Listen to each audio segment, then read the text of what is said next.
Well, Iranian authorities are declaring the end of the deadly unrest, but the opposition in Iran is not at all over. More than 20 protesters have been killed. At least 1,000 others have been arrested in street demonstrations across the country so far. It's Iran's largest uprising since the so-called Green Movement back in 2009. Joining us now from Washington, Prince Reza Pahlavi of Iran. He is the son of the Shah of Iran and is now a human rights activist. Prince, welcome to the Fox News Channel today. Hello, Eric. Good to be with you again. Of course. 7 months ago, as you just referred to, we had an interview, and I interviewed you, and you called for these very type of protests. You called for civil disobedience that you likened to the similar freedom movements like Lech Walesa in Poland, Nelson Mandela in South Africa, the fall of the Berlin Wall, the collapse of the Soviet Union. How can that same thing happen in Iran? Well, it is in fact happening, and if you have observed carefully, you see that in most cases the Iranians have been quite disciplined in avoiding any kind of violent behavior that would give a pretext for the regime to come and crack down on them even more. The reason why it is important to have a movement that is based on non-violent civil disobedience is because it doesn't give you a sense of an anarchic result or vengeance or any kind of settling of scores. What we need is a philosophy of national amnesty and reconciliation.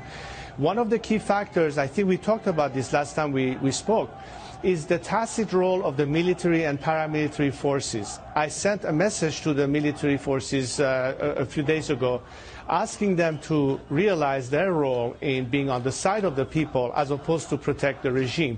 This exit strategy has to be provided, and again, nonviolence is yet another indication that people will welcome the military and paramilitary forces back into their arms so they can have a better chance of standing up to a regime that is using repression as a means to quiet people. Do you think the military would really put their arms down? I mean, they're using them against the people, shooting demonstrators, according to the reports. And as we reported today, the regime is claiming victory.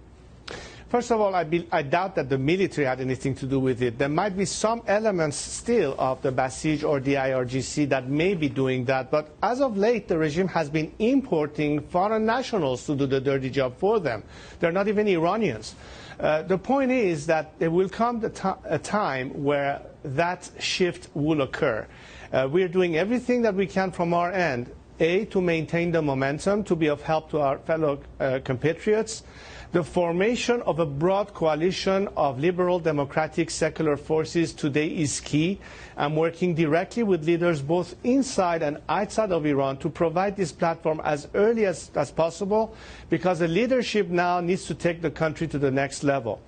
As you can see, our compatriots are bravely standing and putting their lives on the line. Most of them are extremely young. They're like my children. And guess what? This is the first time in 4 decades that this generation is calling me father. So I really feel like I have that relationship with them. You know, these are our children, and we need to do everything that we can so they can fulfill their aspirations. But you know, we were at this point before in 2009 during the Green Revolution, and President Obama at the time was criticized for not coming out at first strongly enough to support the protesters.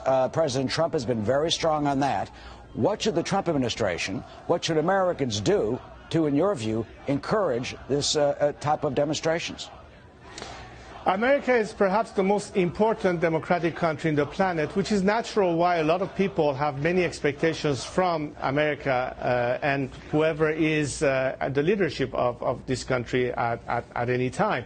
I think America, hopefully with many of its democratic allies, would understand that as a matter of empowerment, it is critical to acknowledge the fact that today the demand of a nation that in its majority are quite clearly rejecting the entire system for the first time means that they need to have an opportunity for change. It's not going to be easy when you're dealing with a repressive regime.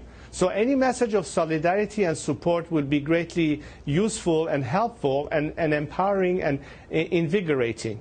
Because as you know, when you're facing a totalitarian state, there are a lot of ebbs and flows in how long people can sustain protests or what have you. So but it has what should we do? Quickly, what can we do?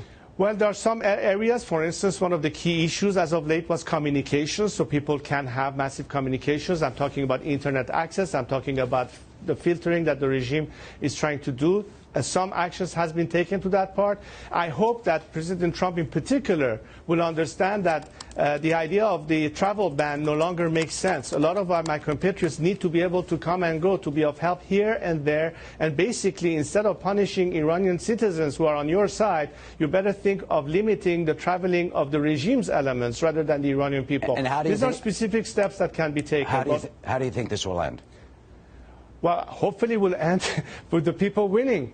This is a country that has long demonstrated that its people want peace. They want to have regional stability and security, good relationships with their neighbors. They don't want to have our country or our governments interfere in other countries' affairs. And most importantly, people just want to have an opportunity for better life. But they understand today the necessity and the discourse of secular parliamentary democracy and secularism with separation of religions from state. It's a little bit like Europe after the Inquisition, when the period of enlightenment and liberalization. Yeah. Iran has gone through an Islamic Inquisition, and we hope that at the end we're coming out of the tunnel. Now is the time. We're up against the clock. Prince Pahlavi, thank you so much. Thank you, We'll be Eric. right back.